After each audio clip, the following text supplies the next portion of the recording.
మేము మొన్న 2024లో అధికారంలోకి వచ్చే సమయానికి చూస్తే ఇరిగేషన్ వ్యవస్థ కూడా విధ్వంసానికి గురైనటువంటి పరిస్థితి. 18,000 కోట్ల బకాయిలు బిల్లులు మాకు వారసత్వంగా ఇచ్చినటువంటి పరిస్థితి.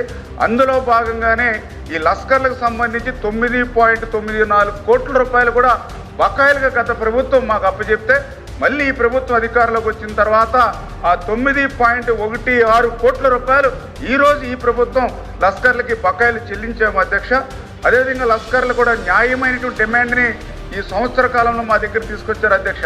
ఎందుకంటే కేవలం వాళ్ళకి రోజుకి 350 రూపాయలు మాత్రమే వాళ్ళకి దినసరి వేతనం ఇస్తూ ఉంటే అది ప్రభుత్వం దృష్టికి తీసుకెళ్ళి ముఖ్యమంత్రి గారి దృష్టికి తీసుకెళ్ళి మరి ఇప్పుడే దాన్ని 550 రూపాయలకు కూడా పెంచడం జరిగింది అధ్యక్ష. అంటే గతంలో 10,500 వస్తే దాని ఈవేళ 16,500కి మరి మొన్ననే ఆర్థిక శాఖ ఆమోదం చేసి వచ్చే సీజన్ నుంచే ఈ యొక్క పెంచినటువంటి జీతాలు కూడా లస్కర్లకి కూటమి ప్రభుత్వం ఇవ్వబోతుంది అనే విషయాన్ని కూడా మీ ద్వారా కూడా వాళ్ళకి తెలియజేస్తూ